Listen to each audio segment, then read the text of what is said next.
Full Scope Workshop. Today we've invited artist Claire Wentzel. Claire will be talking to us about her journey and experience as an artist. Before we begin, I would like to remind all attendees that this workshop is being recorded and will be posted on our county website and social media accounts. By participating in the workshop, you agree to be included in the recording. We will have a question and answer segment after the presentation. If you would like to ask a question or make a comment, you can either raise your hand icon or type it into the chat box, and we'll address them the best we can. So now please welcome Claire. Go ahead and get started with your presentation. Well, good afternoon, and thank you, Eileen, for inviting me to do this, and thank you to the Clark County Public Arts Office. It really was quite a surprise and an honor to be included. And I will open with full transparency that that imposter syndrome was the first response that I had to, what? They want me to talk about being a full-time artist? What is full-time? What does that mean?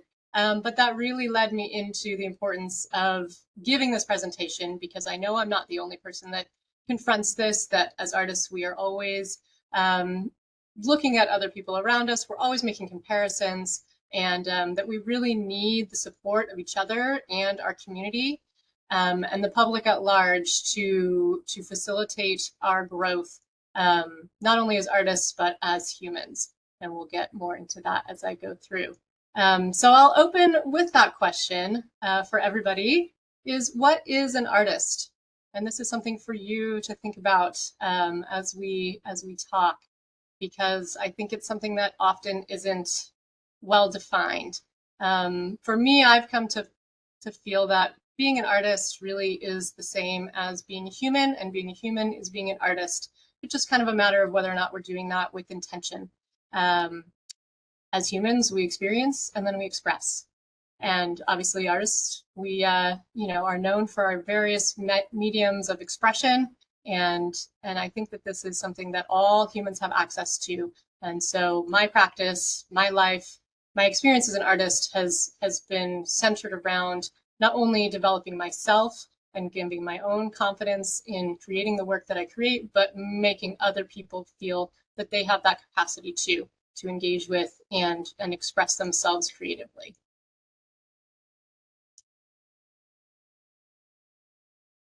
Now I realize I've made my screen a bit small. Eileen, will you read for me what I have written on this slide? Sure. I make art because it pushes us to experience beauty and discomfort at the same time. It creates the language where these two things exist together. This is the language we need to navigate and survive the times the unexpected inevitably arrives when all the other words we know fail.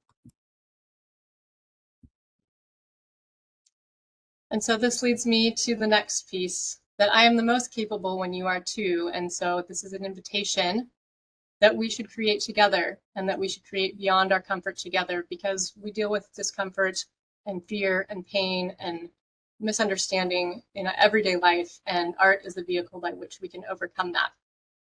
So the next piece I have available for callers who are live, but also this is something that anyone can do anytime at home. This has been a critical part of my own practice and my own coming to terms with how to develop my own visual language and how to really access what I have inside, not what I think I am supposed to create. So I have this exercise called a blind contour drawing. And it's very simple, and you may have learned this in school, or you may have come across it in the past, but I encourage you, while you're watching this, or anytime that you have time, that this is an entry point into drawing, into being an artist, even if you don't feel like you are one today, or you want to challenge how you express. And it's pretty straightforward. Rule number one is you draw what you see. And so that is a training exercise they give you in art school in order to get your eye and your hand to talk to each other. Because the number of people I have that tell me, I don't have a creative bone in my body, I defy you. Everyone does this. Everyone looks like a kindergartner drew it. And yet, at the same time, beautiful things can happen. And I've had some really amazing paintings, and it's freed me. So you draw what you see, you don't lift up your pen, and you don't look down. So use one line to capture whatever it is that you're doing. And so if you're with us here today and you're feeling confident about it and you would like to share at the end, we encourage you to do that. Or it's a thing you could share maybe on social media with the public art page. If you've done this offline on your own time, we would love to see what you come up with as you work through those drawings.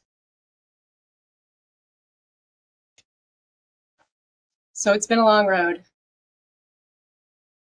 I first started taking photographs when I could hold a camera. My father had an Olympus OM1 and he let me use it. So I learned to look at the world through that lens, to frame things, to look for details, and I've never stopped looking. And so that, I think, is the ground level of becoming an artist, of seeing yourself as an artist, is just how you look at the world. And so here's a few of my favorites.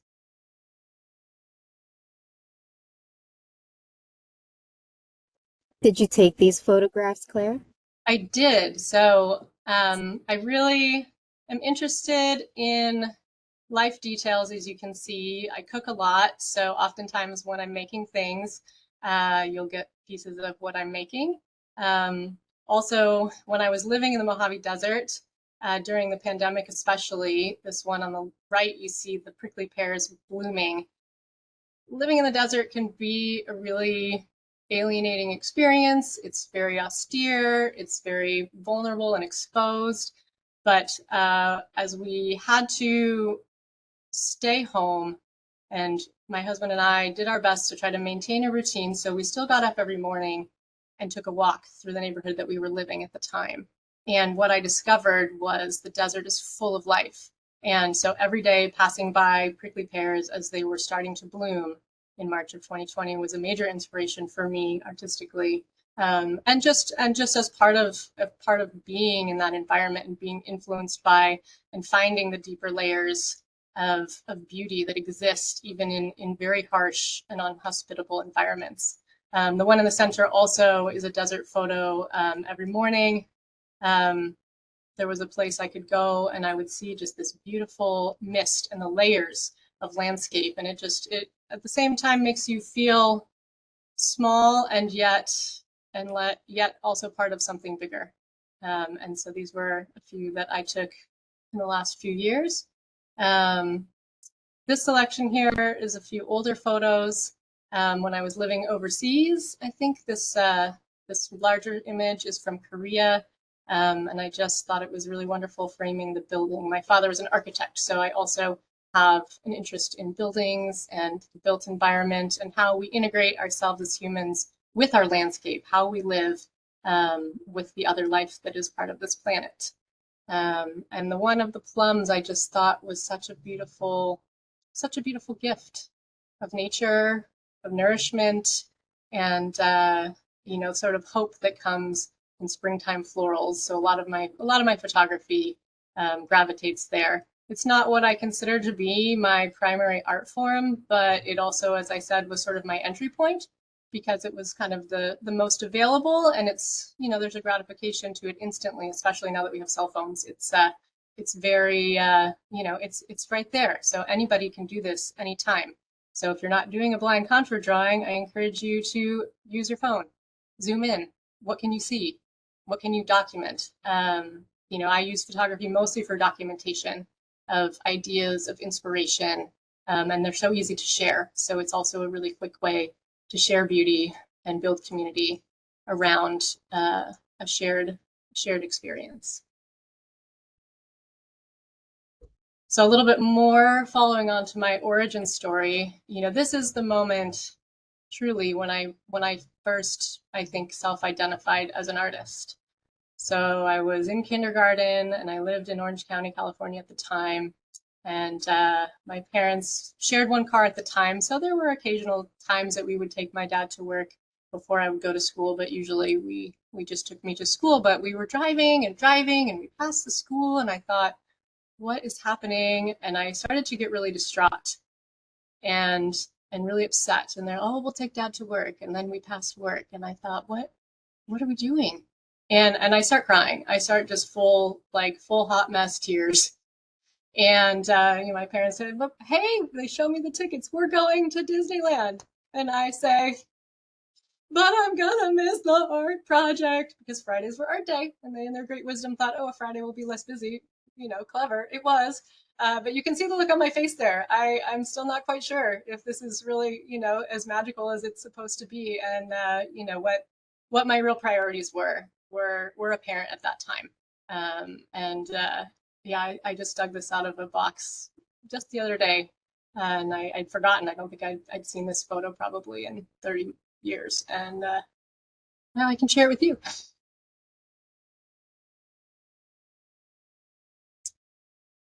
So I've done a lot of things since then. I continued to do art in school. In high school, especially, was when I really dug in and started doing as much as I could to educate myself and to explore mediums and gain skills. I participated in a lot of local arts mentorship programs. These were hosted by or facilitated by local working artists in our community where I grew up here in Santa Barbara, California. And it was a life-changing thing to be able to have access to real engaged artists. And it's something that if you are an artist and you have the opportunity to work with somebody younger, to work with somebody that is interested in art, whether it's somebody in your family or somebody in the schools, it can be life changing. Maybe you had that experience too. Um, but I highly encourage people to do this. Um, the question of me being invited to this was serving as a public artist. And while I do some large format work, which we'll see in a little bit, I really do think that in many ways all of my work is public. And any work that is being shown to the public and allowing the public to engage is public in its own right. So these are just a few of the types of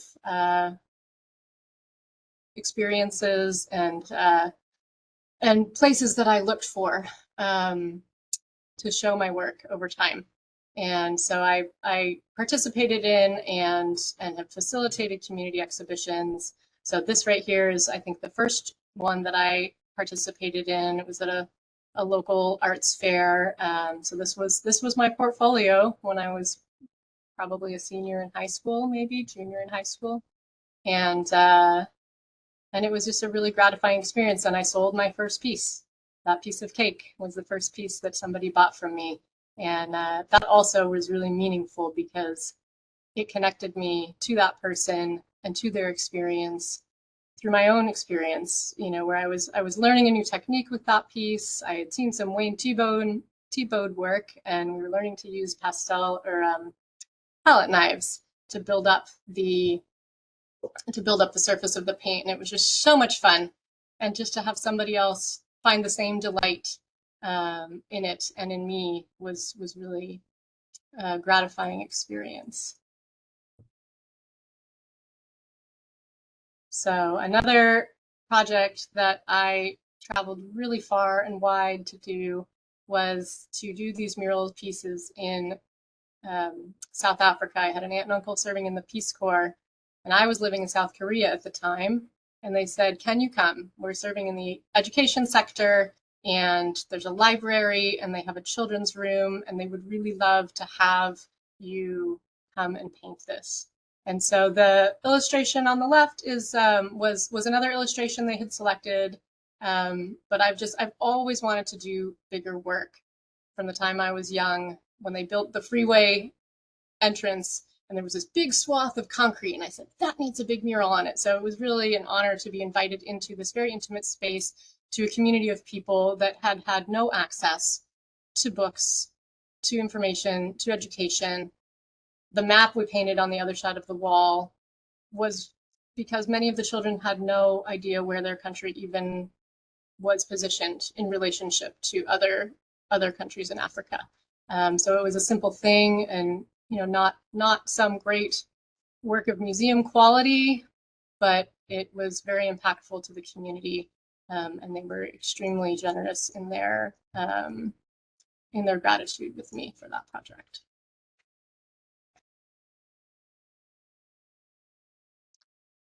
So this next piece is one that I did when I was in Las Vegas, and I had always, it's always the pinnacle in many people's minds for an artist to have a solo show. And I had applied for different things at various times, um, but I saw a friend take on this opportunity to do a show in a salon. She knew the owner, and they said, "We really want to show local artists' work." And so I followed up and said, "Oh, did they have someone to follow you?" So I created this exhibition because I really wanted to get my work in the public, because I wanted to connect. Because I made a lot of work living overseas, traveling, and it had been in boxes. And I just needed to get it out of my house and into a space where I knew people would be, and where people would be that are there to experience beauty, that are there to become works of art themselves, to work with a stylist who I also consider to be one of the most intimate types of artists that there is, because they're working to enhance somebody's own image of themselves and apply their own skill and artistry to enhance somebody's confidence in how they walk out into the world.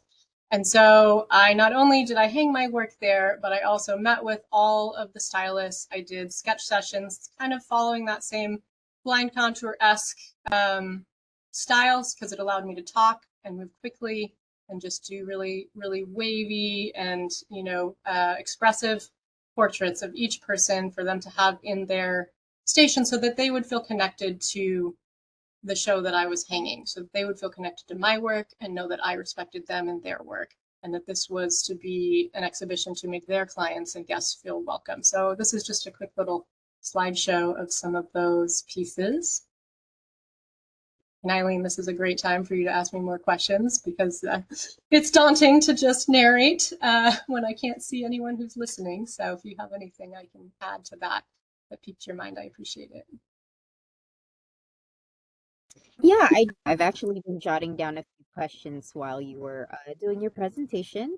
Um, the one thing that popped up in my head in the beginning of your art journey, of your art career, like about around this time, um, how did you deal with rejection? Were you applying for projects already, and were you receiving any rejection letters? And how do you deal with that?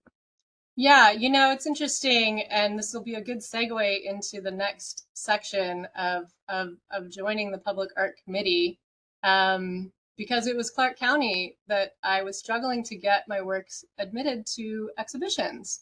And so my tactic was basically, well, if you can't beat them, join them, or let's find out. Let's find out how it works. What can I do?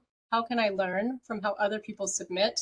And what is the larger organization of, um, oops, let me keep going. I don't mean to play that again. I may be skipping ahead here. I'm sorry. I'm struggling with my technology here. So how do I get it to advance? Nope, Um, yep, there we go. There we go. Okay.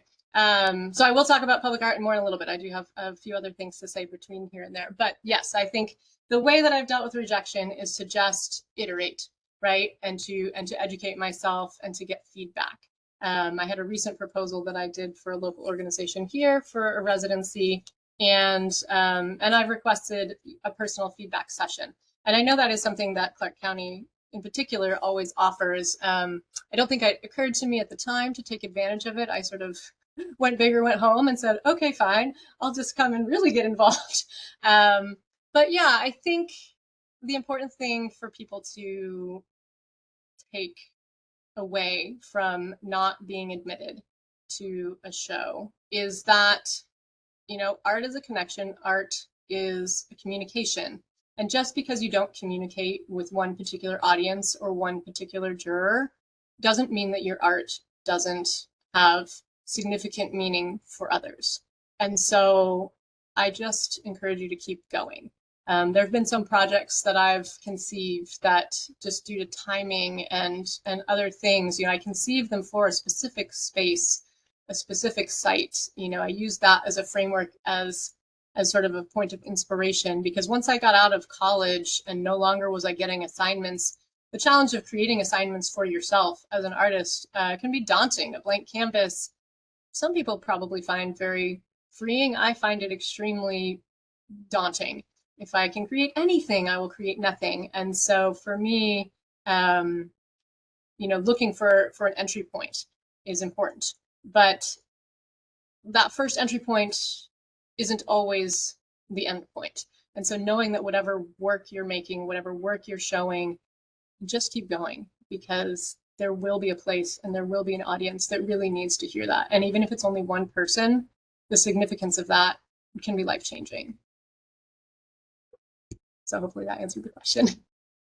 Um, Answer. Thank you so much, Kelly.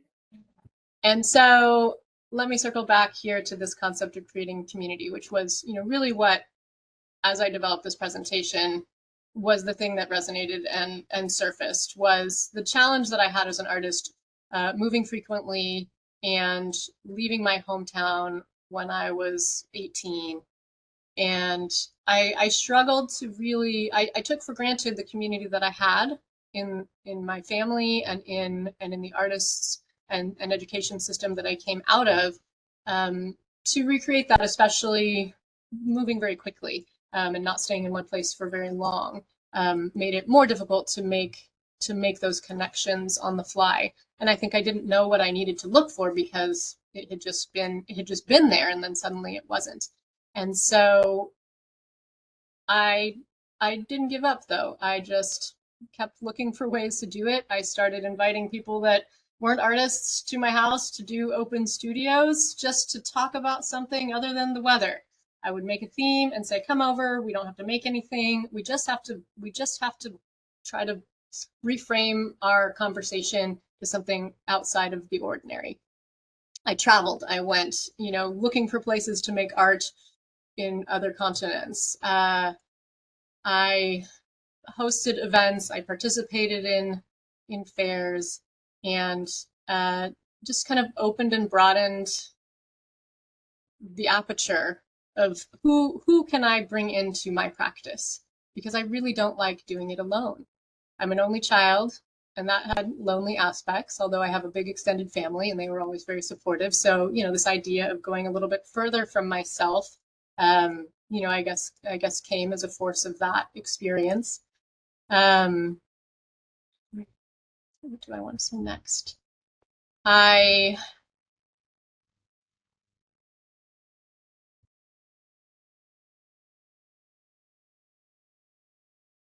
I will get to it. I know I will. I want to say something about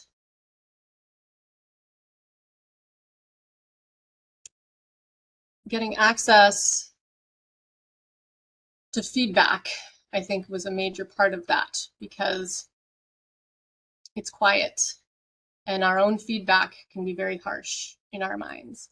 And so I think that was also a big part of reaching out and trying to find places where I could get some kind of immediacy to that. Um, so that is really how all roads lead me to street painting.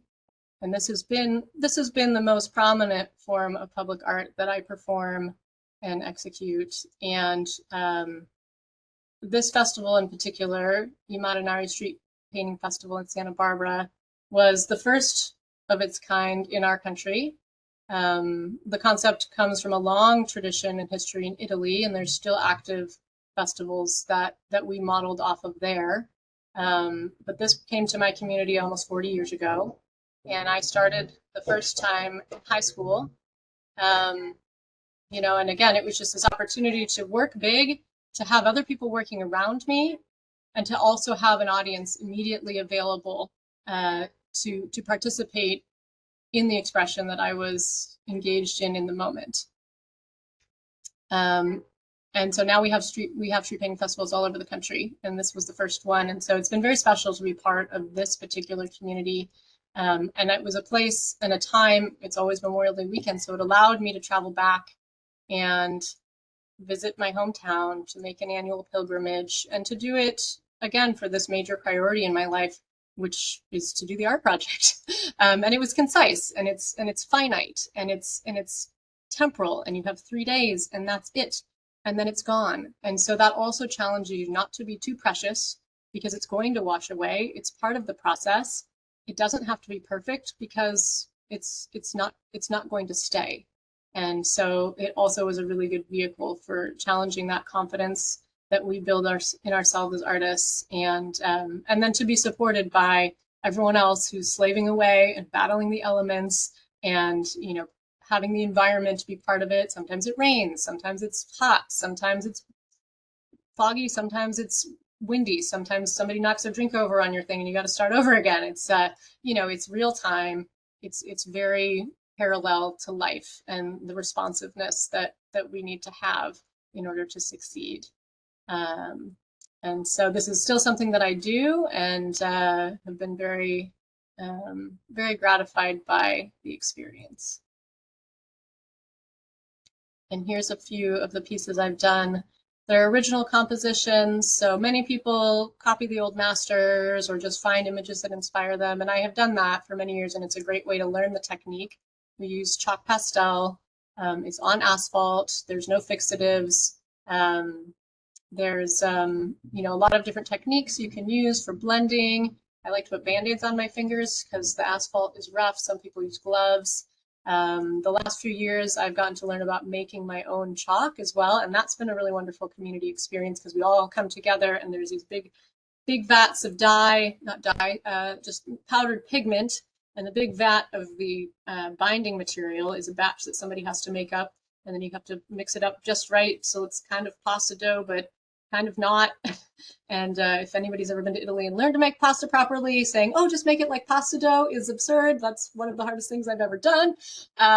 So it's really been cool to kind of get the full spectrum of the experience, and tie back to the history of the art form, and the raw materials that go into it, and the just kind of, again, kind of temporal and visceral nature of the medium, that can be, but it's so impressive to see in person. And I encourage you, if you've never been to a street painting chalk festival, to go, because it's just wild what people can do with just a couple of colors on the ground.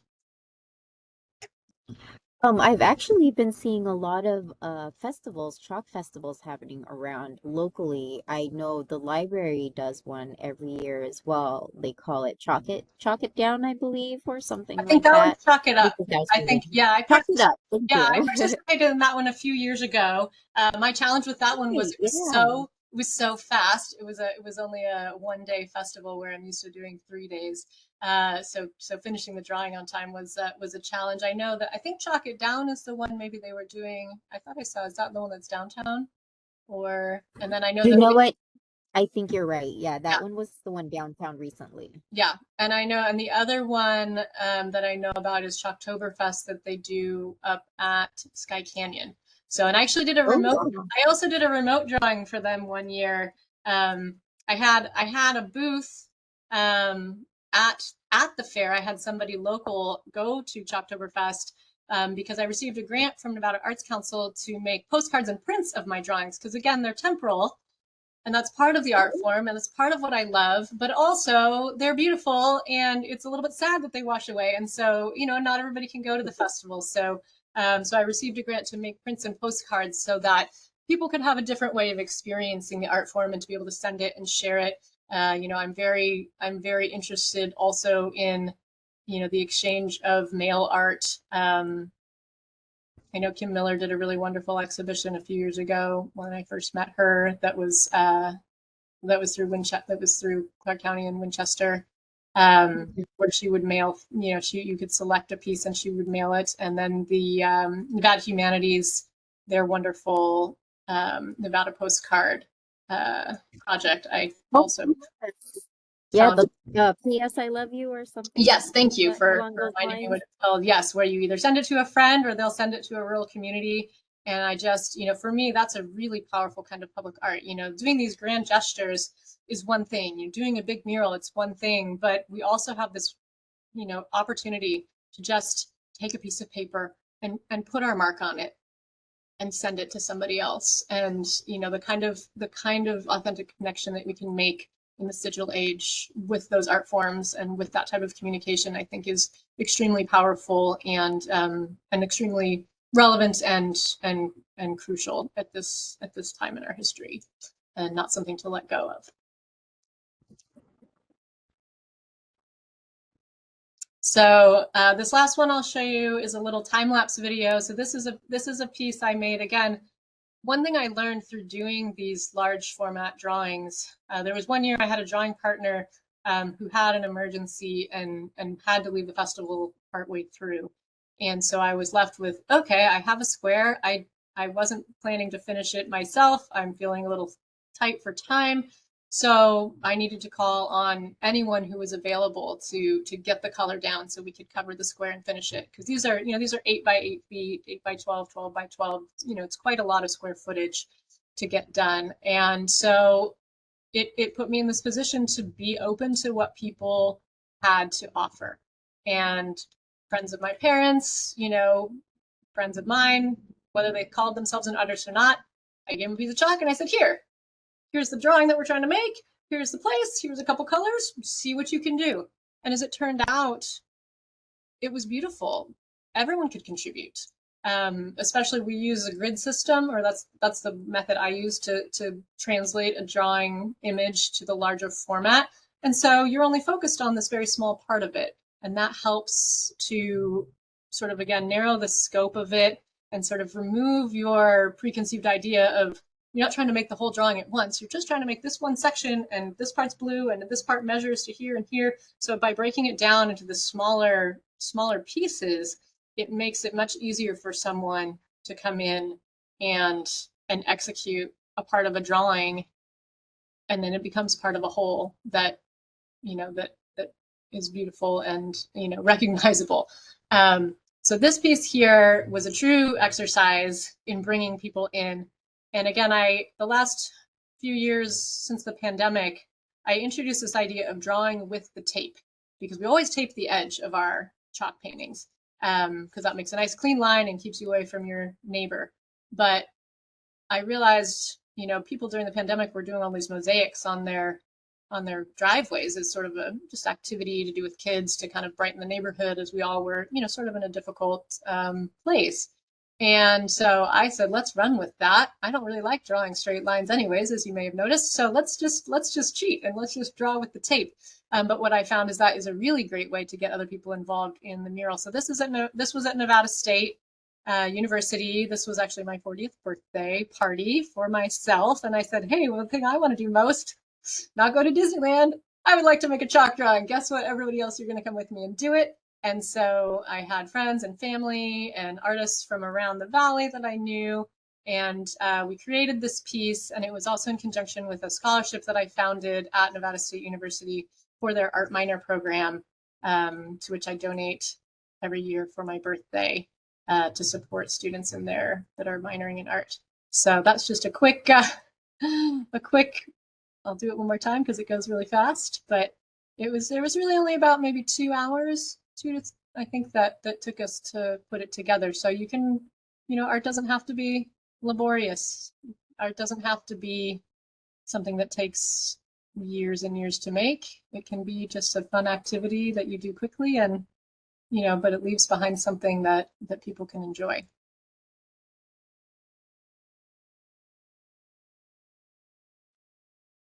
Let's see. There we go. So, Eileen, did I want to cover anything else specifically about the street painting? Was there anything else that you had on your mind in your questions? I do. As far as everything that you've covered so far, I did have a question when you were speaking about um community. Like you do a lot of projects that have to do with community. You like to bring in the people. I definitely understand how you feel when you say that you don't like to create alone. Sometimes you do, but sometimes you just need that group of people around you to give you that support while you're creating. Um, but sometimes when artists find their way in the beginning, they don't have a community yet. What would your advice be to find that community? Mm, Even if it's you were an artist from one place and then you move to a different place, or you're just starting out. go to galleries, just show up. um, this great segue here into, you asked me when I was preparing this to talk about how I got on the public art committee. So number one, yes, I was a little bit flummoxed as to, okay, how can I get into these shows? I don't know what I'm missing. I've applied, I've shown work before. What's the story? What's the secret sauce here? And simultaneously, as I was, moving about the valley, getting to know different artists through various means, I met a lot of people through working at Nevada State, in connections with their programs and some of their faculty and staff. But the Left of Center Gallery, I found out that they do weekly classes there and also kind of have some, sometimes open studio opportunities. And so I just started going because again, I had all the space in the world in Las Vegas and the square footage that you can buy there that you cannot have in California. Let me just tell you, it's been a change. But I had space. I had space to make, but it was isolated where I was and I didn't feel inspired. And so, and there's an accountability factor too. When you have other work and you have family and you have other commitments, that sometimes, art can be easy to say, oh, it's not making me money directly, or it's not in the service of these, kind of general functions of life that we think of as requirements. Um, but you need to make it. And so I said, let me go to a place where other people are making it. And there was a set time that I could commit to, which made it easy for me to schedule it in. And I found that to be very useful to have opportunities to schedule work, accountability with other people. And so while I was there, the artist Harold Bradford was the one that taught the class. And I was sort of, sitting in the background and just, working on my own work and just listened and talked. And after a few weeks, I kind of got this nudge of like, hey, you should really apply for this. And so, he was the connection. He was on the committee and saw that I had an interest and, made that connection for me. So, and that has been my success coming back to Santa Barbara, to my community that I grew up in. And while I've reconnected with some of the artist mentors that I knew when I was young, there's a whole different group of people that are making that I hadn't interacted with. But we have a first Thursday here, and we have galleries that stay open late. And so through visiting those and attending some workshops, I have gotten to very quickly get connected with people that are very like-minded and doing the same kind of work I am and interested in the same type of work and community engaged things that I am as well.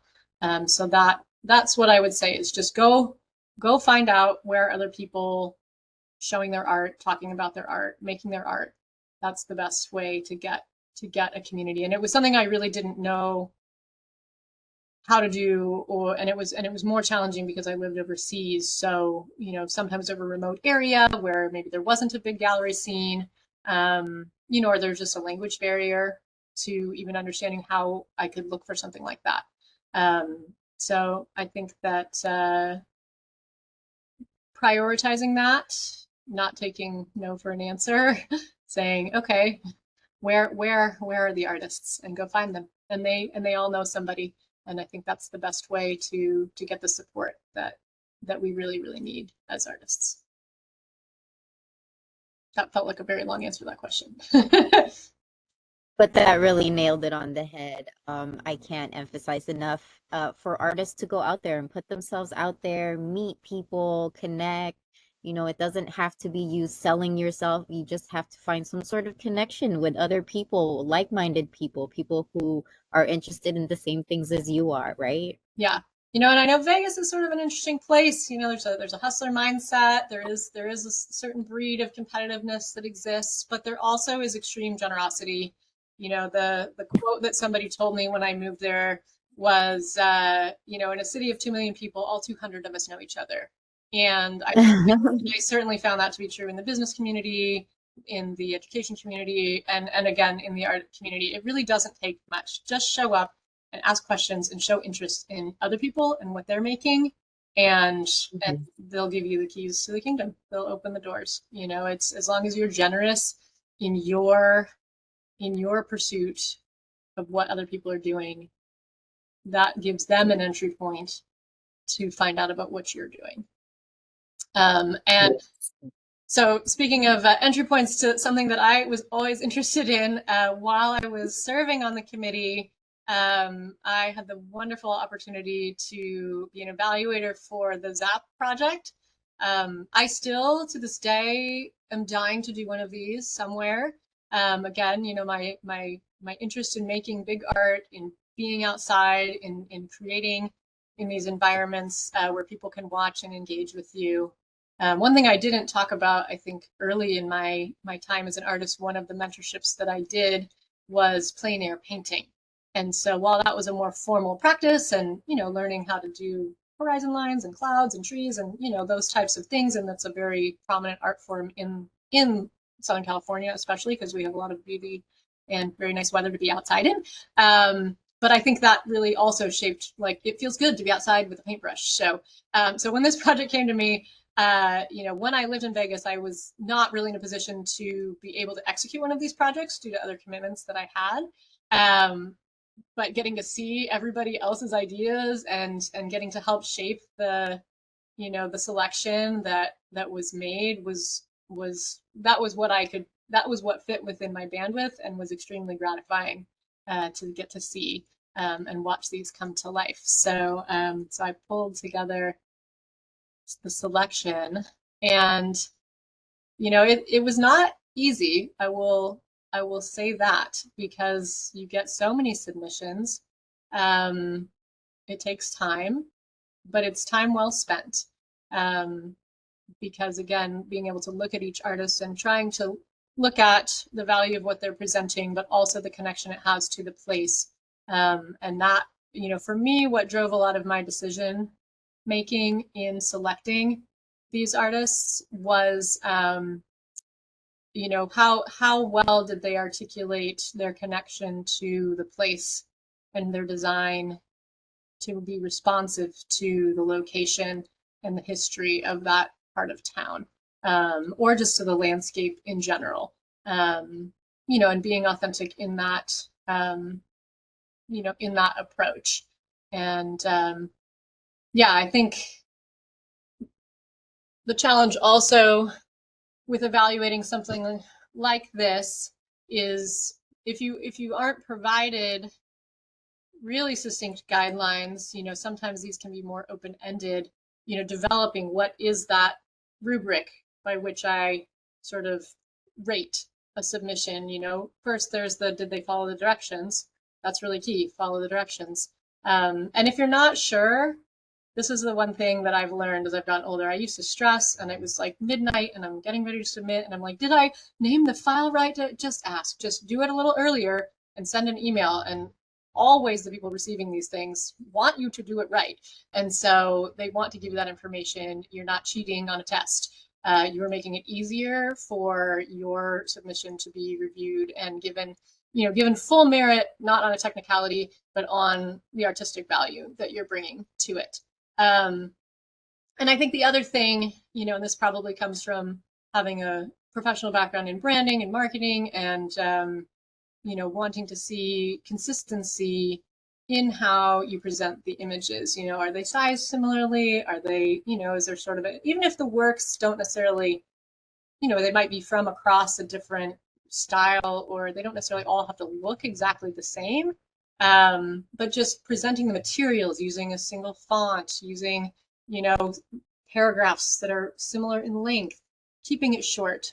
As much as your story is important, when you have to read 400 of them, make it easy for the evaluator to get to the heart of what it is that you think is important about this work, and that you think other people would receive value in having it seen.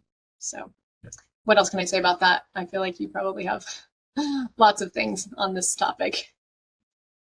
I think you did a great job evaluating for ZAP 14. We had an amazing group of artists for Hollywood.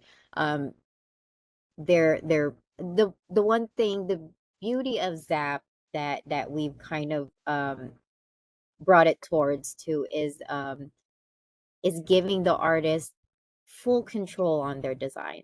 Like we may have our requirements, you can't have certain things because it's for the general audience, but to just see like how they would present this box in their own way, in their own perspective is just so beautiful. Like there's so many different styles, so many different types, so many different ways that they can express themselves in these blank boxes, and it's always such a surprise to see what they're going to come up with next.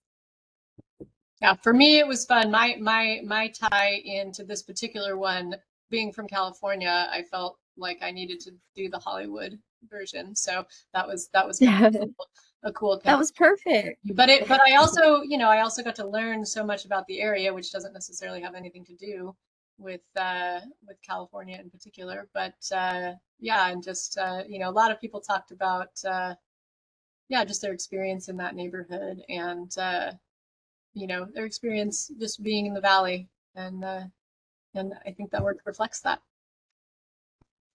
Yeah, definitely. I do have a question for you, Yes, as far please. as being an evaluator. Yes. Was there anything that you learned that you took in as an artist while you were an evaluator? Again, I think it reinforced those thoughts about how to be faster, funnier when you prepare your submission. Um, how to be concise, how to really, select images that present strongly and obviously. Um, and also too, I think it just gave me an appreciation, going back to that, that question of rejection that you asked earlier. It's really hard. There were other designs that I liked. There were more things that I would like to see be be put somewhere. And so every juror, every evaluator, every curator has to make those decisions. And so it gave me some empathy, I think, for that person, because it can be easy to be angry, I think, or to say, "Oh, they just didn't like me," or no, it doesn't mean that. It just means they had to be selective. And it had to do maybe with what the other artists presented. I think I did think about how do these boxes talk to each other. Nancy Good, our wonderful Nancy Good in Las Vegas, always talked about how she sets up an exhibition so the paintings speak to each other across the room. And I just love that. And so that was a thought for me too, is how is this as a series? How is this as an experience? Somebody's driving along the road and they're going to see all of them. Do they have some common thread? Do they have some relationship? And again, that's maybe sort of arbitrary, or maybe just sort of my personal thought about that. But know that every juror has a personal thought, right? And so you can't necessarily apply to something knowing who's going to review your work. Though often, many times, a juror or judge will be listed in a call for art. And the first thing I do is I go and I look at what their work is. I go and look at their portfolio, and I look at, what is this person's, kind of what segment, what sector of art and expression that they inhabit. And so I can, see again, like, where from my body of work is there something that might resonate and relate to the theme of it, but also to, an aesthetic, or, a theme that they present in their work. Because yeah, again, it's art is about making a connection. And so thinking deeply about how does this really connect, or what would I need um, to create that connection? Because these designs aren't necessarily, these are new designs, right? So it doesn't have to relate to work that you've done before. It's an iteration of what you've already done. Everything is always an iteration of the last thing that you've done. So yeah, I think it just gave me more context, more depth, and felt better prepared to do submissions going forward. And even though, I've made submissions for things since doing this, and I haven't necessarily been admitted or accepted for them, but I have gotten extremely positive feedback about the proposals that I've done, and I think that my proposal skills improved significantly having gone through this process. So there you go. It's a free course in how to do your own proposal better. Oh, I love it. That's so great. Um, but it's true, also, I want to point out that a lot of these projects, it's not always the same jurors. It's always a different set of jurors. So it's not always going to be the same type of style that they're going to be looking for. It's always going to be different.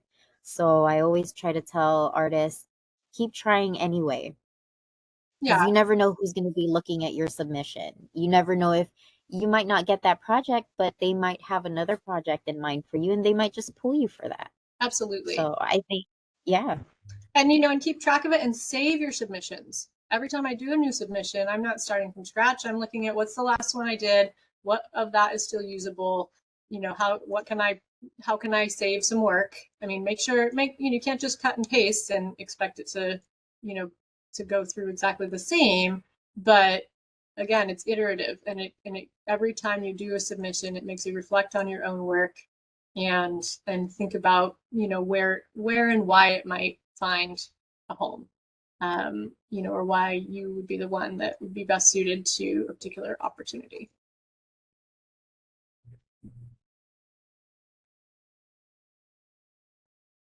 I completely agree. Okay, well, we can talk about today and what I'm doing now, um,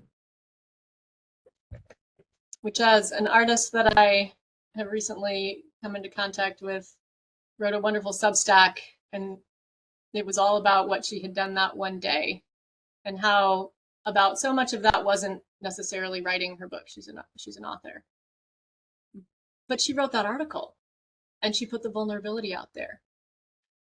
And I wrote back and I said, that's the real work. So I feel like a lot of what I'm doing right now isn't the end product work. Um, I moved from Las Vegas 2 years ago back to my hometown, and it's a process. It's getting to know people again. It's finding out who's making what where. It's connecting with other artists and building that support network back. So I have been focusing a lot on that, about rebuilding that community. Um, but I also have been trying to get into the making and not make excuses for making, because sometimes it does feel like is all I'm doing networking, is all I'm doing out there serving and helping other artists, in different ways. And at some point, it is really important to make the mark. And so I'll share two resources. So The Artist's Way is the gold standard. I've read it multiple times, and I haven't been back into the book itself in recent time. But the two takeaways from this book, if you haven't gone through it, here's the Cliff's Notes: is the artist dates and what she calls morning pages. And there was a period of time where I did them according to her prescription, which is 3 pages of unfiltered stream of consciousness writing every day. First thing that you do when you wake up. Um, and the time that it takes to do that doesn't fit into my current lifestyle and commitments. But I adapted that over time to be any time of day, anything in the book, anything can go, but there is a value to doing something immediately when you wake up, if you can, even if it's just a small line, or sticking something in, or writing something down, drawing something before you start picking up your phone and reading things. There is something really, really important about that practice in keeping your mind clear and staying focused, and just continuing to make progress. And so then the other book that I read recently, which is, I think, kind of the next edition, the next follow on for our, more social media oriented lifestyles, is this book, We Need Your Art, Stop Messing Around and Make Something. And it's cheeky. She's Australian or British. I I'm not totally sure, but so it's got some language in it, but the right kind of casual, just prompting, get out of your own way. She's got nice big pages where she, kind of makes proclamations. Um, and I read that this summer, and it again, it's about removing whatever barrier that you have, your own confidence, other people's comments, other people that don't understand what you're doing. Um, just removing those narratives as much as possible, and by in a way to do that is to just make it as small as possible. Like, make your commitment to yourself and the work that you're going to make be be impossible not to do. And so, yeah, for me, it's been just, like I said, put something in the book. If it's a page of writing, if it's a page of sticking things in, if it's a pen moving, if it's coloring with markers, whatever it is. And then I've also been sharing, not necessarily every day, because again, sometimes it's okay to not be on social media every day, even though, yes, I want to invite the public into my art. And I think that is an important part of creating community and part of helping artists identifying and artists non-identifying connect with each other and with themselves and with our powerful ability to express positively as humans. It's okay to not do that all the time. So those have been kind of my working mantras at the moment. Um, and so here's a couple examples of that. Things as simple as making dinner. Sometimes that's the thing I post. Is, well, here, I made something. Here it is. It's dinner. It's functional, but it's beauty too. It's something fun, for me, and it nourishes the people around me, and it's great. On the right here, I have one of my drawings that I um, did in my sketchbook while I was traveling. So again, not letting travel or changing in schedule be an excuse, to just continually return. And even if you miss a step, you just keep coming back. You just keep coming back. So that's been my focus lately. And then this group of people in the middle, this is a group in Santa Barbara that has become a big support group for me, and that's the Santa Barbara Fiber Arts Guild. One of the artists in this group was one of my first jobs was working in her studio. And so we reconnected when I came back to town. And of course, because I'm me, and people say, "Hey, you really should." So I'm serving on their board, helping them with their communication, since that's something I also do professionally. But within that guild of people, so these are fiber artists, which means they make, weaving and knitting and crocheting and fabric dyeing and sewing and a lot of things that I don't necessarily have the talent for. I do like to sew. I do use fabric in my work. I do use paper in my work, and all of those are fiber based. And again, this connection to the artist in the group who is a weaver. And I realized over time that really influenced me. Thinking about how things connect to each other, how threads intersect, and how it forms a cohesive background to our lives. The physical fabric we wear, but also sort of the interconnected lives and cultures and histories that we have. Those are fabric too. So this is a wonderful group of people, and there's a smaller group of us that have formed, that are really looking at the ideas of legacy. And, for me, that's twofold. What is my legacy as an artist? Well, here, you guys just got to see what I've done so far. I also am in this place of trying to synthesize the last 30 plus years of my life, 20 of which I was moving around the country and the planet.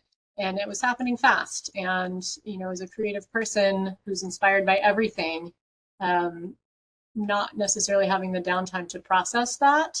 So I'm looking for ways to start doing bite-sized processing. And so this legacy group also is, looking at family legacy and history and heirloom.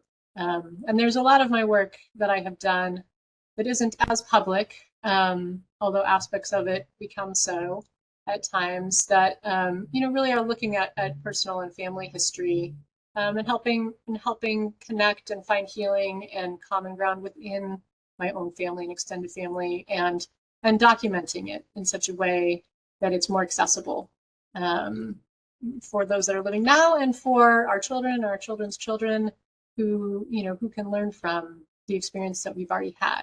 So finding ways to express and synthesize the bulk of that into something more concise. That also is the job of an artist, is to, it's not always what you include, it's what you don't, what you don't include versus what you include. You have to really bring it down because we only have so much space and time to communicate. So the distillation process is important to, again, make it more accessible.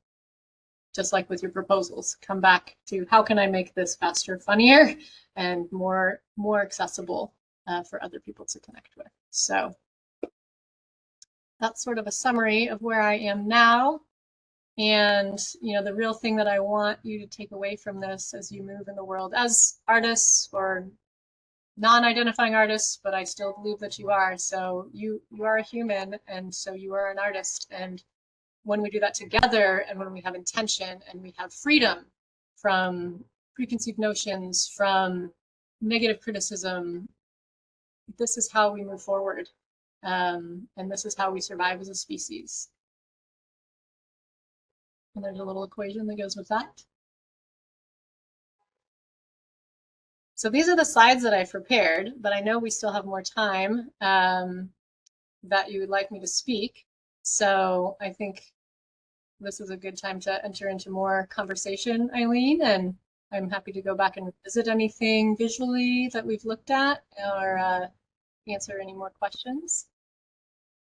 Yeah, of course. Well, we can also open it up for questions as well if anybody Oh yes, wants are there to people? jump Are there in and people ask here? any questions. We have a few people on Hooray, I on wasn't looking attendance at the right screen now. at all, so Yeah. We have a few people. If you want to ask a question or make a comment or anything like that, you can either put it on the chat box or you can unmute yourself. I believe you have access to just unmute yourself and fire away. But while we're waiting for someone to ask questions, I also have a question for you. please. Um, so in general, what kind of advice can you give a new artist looking into going into art as a career? Hmm. That it's a very open question. There's a lot of great answers for this, but I like to ask my speakers, especially if they are a working artist, what what kind of advice can you give um, our new artists out there trying to make it in this art world? Take a class in accounting, take a class in legal. No, I mean, yes, I think remembering that there's practical aspects to any career, right? And I think being open-minded about what that career really means, because like I said, when you asked me to do this and I said, "Oh my gosh, full-time artist. Am I a full-time artist? I don't sit in a chair from 9 to 5 doing this. Like, how can I, right? I mean, what percentage of my time and my day do I actually spend creating a product?" At the moment, that varies a lot. I have other commitments. I have other professional activities that I do. And there are many, many artists who are prolific and they have other jobs. They have other sources of income. They have other ways of supporting themselves. And so I think removing the pressure from my art has to make money, it can make money. It will make money if you orient yourself to a product that's receptive and an audience that needs it and wants it and has funding to support it at a level that supports you, supports you financially for your lifestyle, but also not to limit yourself or judge yourself for that, and to be resourceful in what your income sources, your revenue sources are. because sometimes it can constrain the work, and it just becomes a job. And not that there's anything wrong with the job. I mean, the best of the world is when you love your work and it doesn't feel like work, and that's in anything. And so you have to find that place where, are you more inspired the more you sell? Does the selling excite you? Do you like that? Do you like engaging with people and sharing your work openly because you'll need to, right? Work doesn't sell itself. And I think the old world of galleries and agents, and I mean, they exist, but the art world has changed. Those traditional, sort of museum track, it still exists. Those places are still there. But for the average person, those aren't necessarily accessible. Go for it. If you can do that, go for it. Go to the prestigious school and make those connections. It will cost you a lot of money, and you may come out of it with a lot of debt, right? So that's not to say that all art school is meaningless. It just means know that what you're going to invest in. But don't stop making the art. How you distinguish career, I think, is your own. It's your own definition, and don't let other people define it for you. Did that answer that? I love that. That's great. No, Vision, do you have that's something else to perfect. say? I feel like there could be comments from the public. Maybe they have a different perspective. But so I think, No, I really like that. That's very perfect. yeah, but commit to it too. There are some artists in Right. town I've gotten to meet lately. I mean, they quit their day jobs. They just went for it, Hmm. and they're wildly successful. But it's because they're fully committed, but they're fully generous. When you're Hmm. not nickel and diming it, I think art is a unique business, and it's a unique product because it's a piece of you.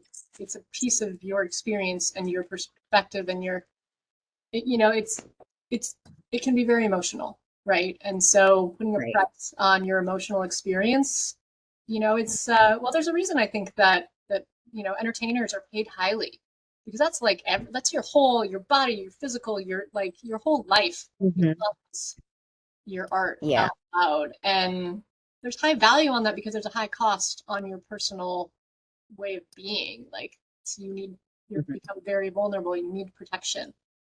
So I think, where, visual art, it's more tangible, it's more transactional, but it's still a different type of product. Yeah. It's not necessarily a widget. Um, but you can make prints and postcards. That's a way sometimes too to separate your emotional work, Yeah. tangible product. So thinking about different ways that you can share your expression, um, that might be more practical, um, and not necessarily just theoretical or for pleasure. And pursuing public contracts, also, I mean, I think that's, going back to my early time in Las Vegas. I went to one of the public art I don't know, it was a workshop, or just you guys had a presentation about the proposal process for the large scale works, right? For more of the sculpture and Oh, yeah.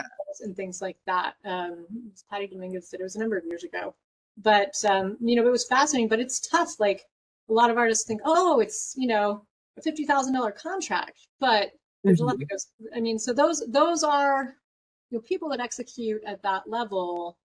Yes, that can be you know a good source of revenue. But even still, the cost of producing those works is very high. Hmm.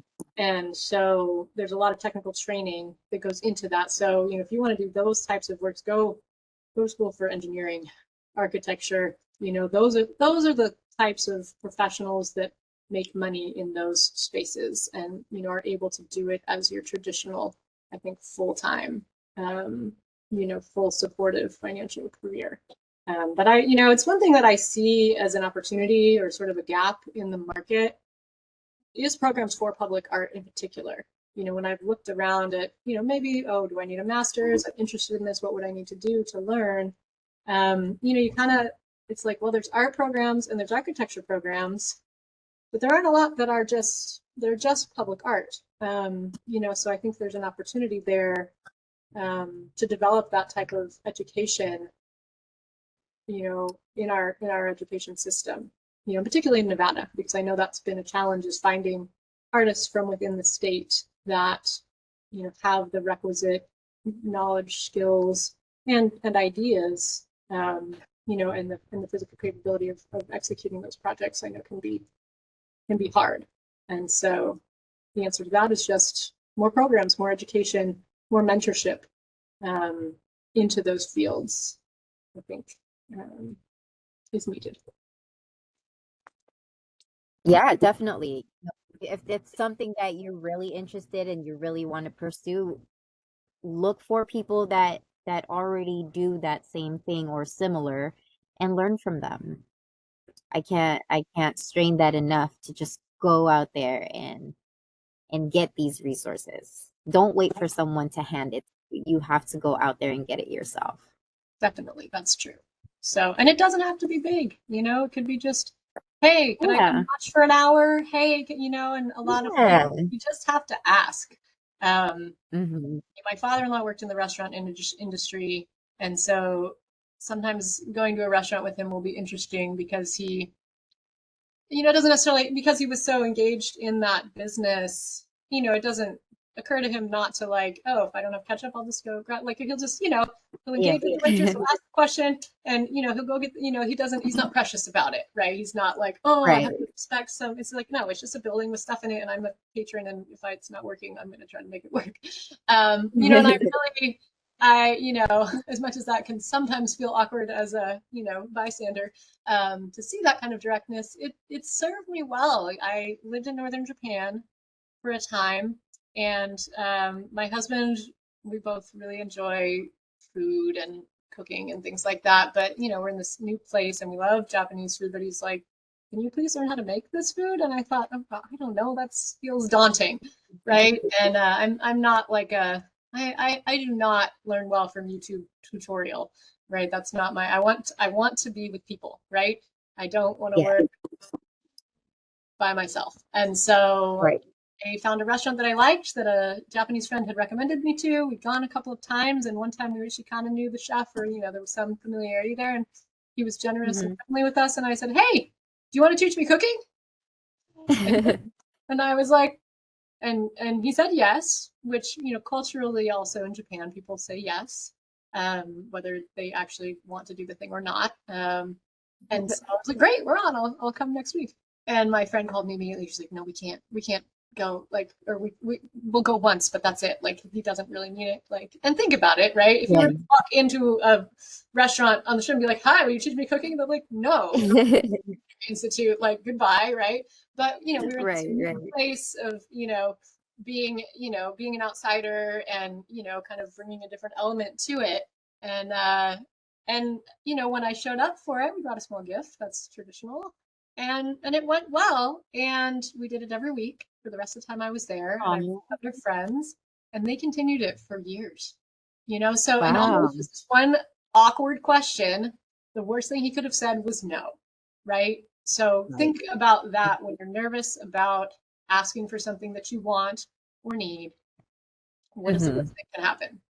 I asked a guy that I kind of liked in high school to a dance, and he said no. And guess what? We're still friends 30 years later. We never dated. It's fine. I moved on, and life Yeah. continues. It's just really, and the more you ask, the more Hmm. you give yourself the opportunity to receive. It happened to me recently too with an artist locally. I went to the workshop and I didn't finish the piece we were doing, and I said, "Hey," and another woman didn't either. I said, "Could we maybe come and maybe set up another time to finish this? We'd really like to finish it." No problem. Come to my studio. We did this. It was for mosaic work, which I've always just been fascinated by and wanted to do. And I had Yeah. this dream for a tabletop, and so we finished the piece that was for the workshop, and I bring the table, and I'm like, maybe you have some idea. He's like, let's just do it. So, and Aw. he has the materials, and That's great. it was, and it's just be genuine, and, Yeah. and be will and be respectful, right? You have to be respectful of the person's time and availability. And if they say no, or if they say, oh, hey, I asked for some review on a a proposal, and the person said, well, I can't do this on my work time, but I do consulting, and if you pay me my fee, then okay. So we know the terms now, and so do what's whatever in your means and is respectful to the person that you're asking for. Yes, I definitely agree. Let me see. Does anybody have any other questions? Oh, it Oh, I see. looks like we do.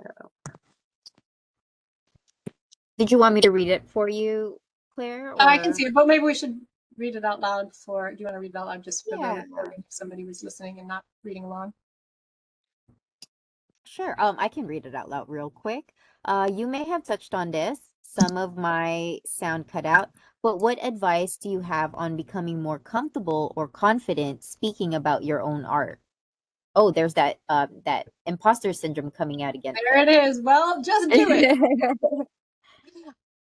Eileen will tell you too. I mean, I called her last week and Yes. I'm like, do we really have to do this? Maybe I could just push it off a little longer to prepare. Just, you just do it. But maybe find, I think, let me shout out Vogue Robinson, um, because she is a good friend of mine. She's a local poet and artist in Las Vegas. And a week or two ago, as I was preparing my marketing materials, I sent them to her to just give them a once over. She's been a great advocate and sounding board, and she always tells me. I mean, she is kind and direct, and she will tell me if something isn't working. Yeah. So finding that person who you trust, but also isn't afraid to tell you the truth. Um, but it has to be a person that can tell you the truth.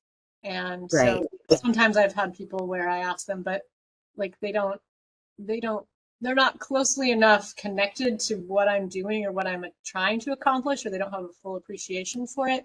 So their feedback isn't necessarily, it's not helpful, but it's not holistic. So take it with a grain of Right. salt. Like take it because that person might give you an idea of a general audience, right? You want to know what does the general public think, right? Mhm. That aren't connected with you, but then you also want somebody who's in it to win it for you, with you, and really wants to see you succeed.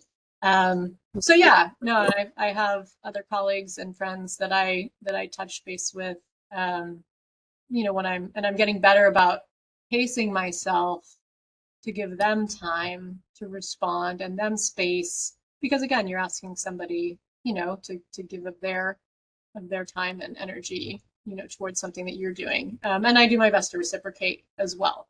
Um, so yeah, so maybe finding a partner, somebody who also is interested in wanting to be more confident speaking about their art, and just say, hey, let's get together and let's trade, right? Let's do a presentation exchange. I'll talk about my art, you talk about yours. Or maybe you write something and you read them to each other. That's a technique I've seen in some poetry workshops I've done, where you read the other person's work and you hear, how does it sound, right? And so when you hear Mhm. someone else speaking your words, that can also give you confidence in them as well. Yeah, did that answer your question, or do you have more thoughts? Or okay, good. And to piggyback off that, I've heard that another way of getting comfortable with speaking about your art is to just have a group of friends and just have an art show in your Yes, living room with your friends. totally. No, Have that conversation with them. Yeah. yes, yes, yes, and yes. I can attest to that 100%. Yeah, actually, one time we were moving out of the house we lived in Korea, and the way our household goods were being shipped, there's like the slow boat and then the air shipment. So what I decided to do was we put all the furniture in the slow boat, and I kept behind all my art, and I hung my entire empty house with all of my work.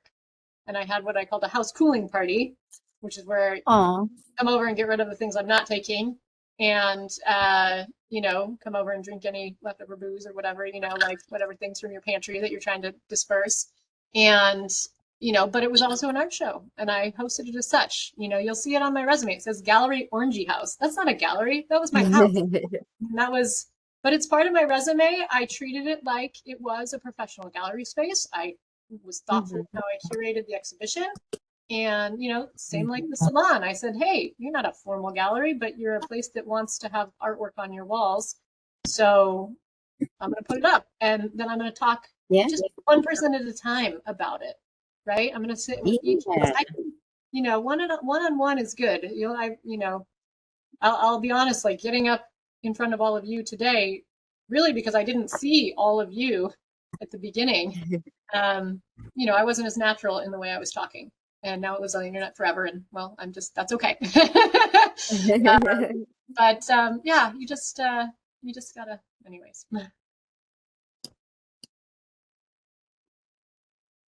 Yeah, I hope that helps. It really is just something that you have to start practicing in the small things. Even when you're like doing a pop-up event or maybe you're vending. I was vending for a while. I was vending my artwork for a while, and it really helped me practice talk about my art. When people came to my booth and asked me, what is this piece? What is that piece? Why did you make it? It gave me a chance to talk about my art, to explain what I did, to give them my perspective, and to get feedback as well. I mean, strangers sometimes are the most honest people that you can get feedback from. It might not be all the time, but it is feedback and you can definitely use it to your advantage. Definitely. Uh, And oh, vision. Yes. Would you like to hello, ask? hello. Hi, Vision. Well, hello. I Thanks. just wanted to say hello, and it's good to see a familiar face. Yes, thank you for being here. Oh, thank you, thank you. I think some of the stuff that you're talking about is common for a lot of artists to talk about their frustrations, and they feel bewildered about some of the rejections that they get, and so it's good to talk about it. It's things that I hear other artists talk about their frustrations, and then you sharing your book recommendations and going through some of your stories. So I want to thank you for your presentation. Thank you so much. Hmm. And it's also good to hear you talk about sidewalk chalk, like a public art thing or a temporary public art thing. I don't really hear people refer to it in that way, but I think it does classify as temporary public art. Oh, absolutely. Hmm. Hmm. Have you been doing the festivals? I have. That's great. I'm always feel lucky when they accept me, or when they yeah, when they allow me to do them. I think it's good for our practice because it really puts us under pressure. Yes. Yeah, Uh, you have to perform under pressure. yeah. And there's one really wonderful thing, when you talk about, maybe not being accepted into, shows or not being, requested for an event, right? And this can be disheartening. A good solution to that is to just make your own gallery. Your driveway is a gallery. During the pandemic, that festival went online. Actually, they were going to cancel it, the one that I participated in here in Santa Barbara. They were just going to cancel it, and the artists were outraged. They're like, no, we have to draw. And so people just drew all over the town. And I didn't actually live in Santa Barbara, so I did it out in the middle of the desert where I lived. And I'm the only drawing in the neighborhood. But since then, now I've actually done practice drawings. You can do that anytime. No one is stopping you. And it's such a beautiful thing to put into your neighborhood and to identify yourself as an artist, to the place that you live, or maybe a friend's, right? I went to a friend's house because I didn't live in Santa Barbara. And so, but I wanted to be in town. So I did one at the friend's house, and, to just let it be out in the community. And there's no barrier to that. I mean, a box of chalk is $20, and but make sure you don't buy sidewalk chalk because it has too much white. Buy the real pastels. You know this, obviously. But then you count that in your list of things. right? So it's a great way, I think, for novice artists, especially to build experience, um, is just by self-directing, right? Don't just wait for these formal opportunities because they're limited, right? They're Mhm. always going to be. Yes, I I think self-initiated projects are important. Also, if you ever do a thing where you guys make your own chalk, Yes. again, if you ever do that in Las Vegas, please let me know. That sounds interesting. Yeah, well, maybe if you want, connect with me offline. If any of the organizations you think would have interest in offering something like that, or if the county or another one of the programs would want to offer that type of program, because they definitely have resources of people that really know how to do it, that we could definitely cross pollinate. That's been, one of the interesting things about leaving Las Vegas, that is such a big and vibrant place, and coming back to Santa Barbara, which is a very small town, but also a very arts rich town. And I kind of thought, well, what do I have to offer Santa Barbara, or what am I giving up by leaving Las Vegas? And what I realized is that, and if this day doesn't prove it to me, I don't know what will. Um, the best of both worlds now exists. That things that our community has really figured out on a small scale, I'm available as a resource to all of you in this community that I still feel very connected to. And vice versa, you know, what the county has done, a much bigger county than our little county. I'm looking at organizationally how Las Vegas and Ponte Nevada have, managed arts and what they're doing, and what can my community here learn from those practices and experiences. So please, always, I want to facilitate those types of connections. So let's make it happen.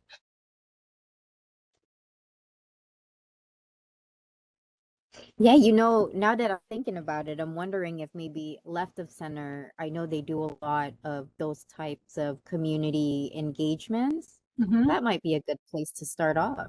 Yeah.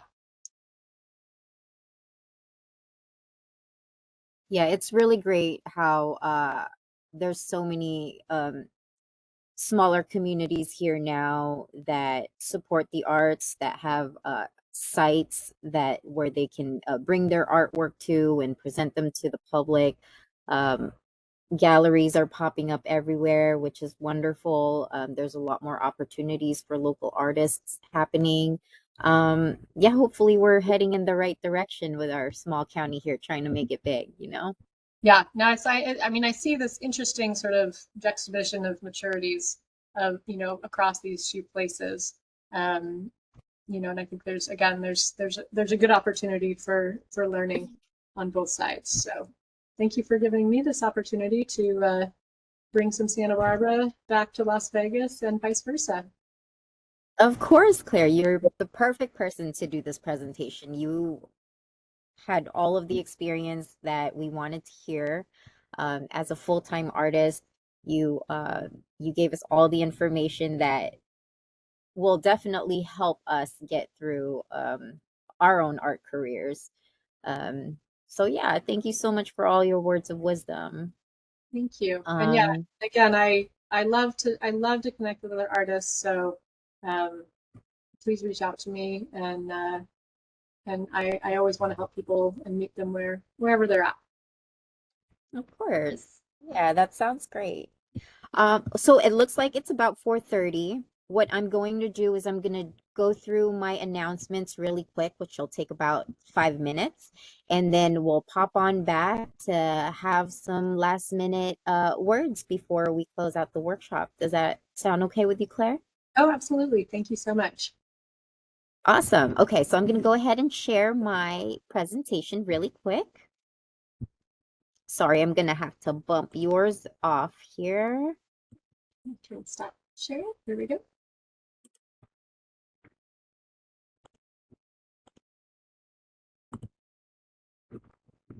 All right, can everyone see my page? Yes. Wonderful.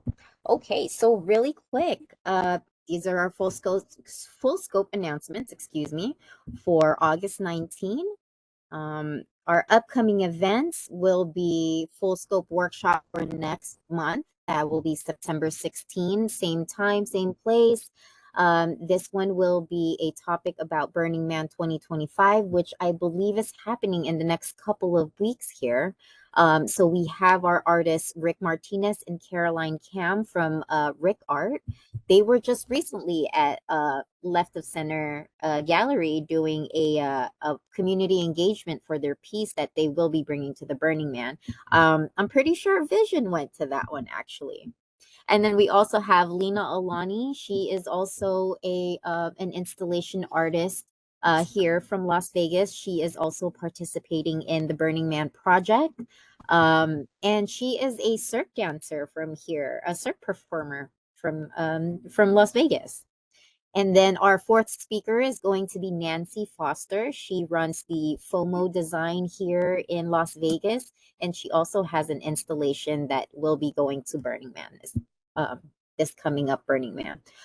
So please come back next month for that. They'll be having a full-on discussion about how they got involved with Burning Man, their process, the things that they did, as far as fabricating their pieces, and then how the festival went all together. Okay, and then for the art committee board monthly meeting, we do have one for next month, and that'll be Tuesday, September 9th at 3:30 p.m. You can either join us online through our WebEx link, or you can come down to our Parks and Recreation building here at Sunset Park where we hold our meetings. And then as far as our galleries at the Rotunda, we have Plantasia at the moment. The reception for that will be on Thursday, September 4th from 6 p.m. to 8 p.m. And this is inside the Rotunda Gallery in the Government Center. Our next one is Winchester Gallery's Full On Fantasia. Oh, excuse me, Full On Fantasy. And this is on view right now till September 25th. And the reception will be September 25th, Thursday. I don't have the exact times there, but I'm pretty sure it is listed on our social media accounts. And that will be inside the Winchester Gallery, which is inside the Winchester Dondero Cultural Center. And then our next gallery right now is at the Wetlands. We don't particularly run these galleries at the Wetlands. They have their own staff that takes care of the art there. But we do still communicate with them and help them out and all those things. So we do like to shout out the Wetlands Gallery right now. They have the show In the Company of Animals, and that is till November 1st. They have a reception coming up on Saturday, September 6th. And again, that's at the Wetlands Park Gallery inside the Visitor Center, I believe. And then for art calls, we don't have very many at the moment. We are working on our installations for galleries right now. But we do have our annual call, Life and Death. This is for the Winchester Gallery. The deadline for this is Sunday, September 14th, and the reception will be during the 3-day festival, but they will be having the actual reception just for the art show on Saturday, November 1st at 5 p.m. And during that time, I believe that's when they will be announcing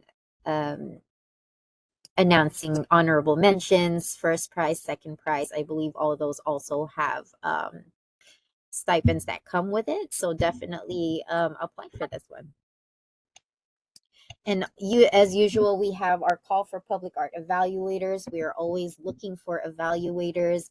If you are interested, especially after hearing Claire's experience as an evaluator, we definitely recommend trying out as a public art project evaluator so you can see how things work on the other side of these art projects. Then we also have our ongoing call for qualifications for our musicians list. We usually use this musicians list database to pull performers so they can perform live in our dedications, our exhibitions, our shows, anything, any kind of events that we're holding. We like to pull from this database to have some sort of live art performance going on. Other opportunities right now, not in Clark County, well, in Clark County, but not through Clark County. This one is for City of Las Vegas. They currently have a call for artists for Centennial Hills Park environmental tile mural. The deadline for this is September 25th by 5 p.m. And another one is a call for Um, Now I muralists, can. request for I didn't have qualifications for the instructions for how to close out the 2026 meeting, but I pre-qualified am mural. absolutely sure that all of the information she was sharing with us is available on the Clark County Public Arts Office website. Also, these types of notices they give out at the committee meetings. So encourage anybody watching now or later to join one of those to get the information, or just reach out directly to the staff. They're incredibly responsive and eager to help all artists get an opportunity to be part of public art in Nevada. So I really appreciate both of you joining us today. It was I'm really glad there were some real people here, especially people that I have met, and I look forward to hearing from you guys about what you can take away from this into your careers and the artists that you meet from here on out. So enjoy your Tuesday. Thank you. Likewise. All right, take care, everybody.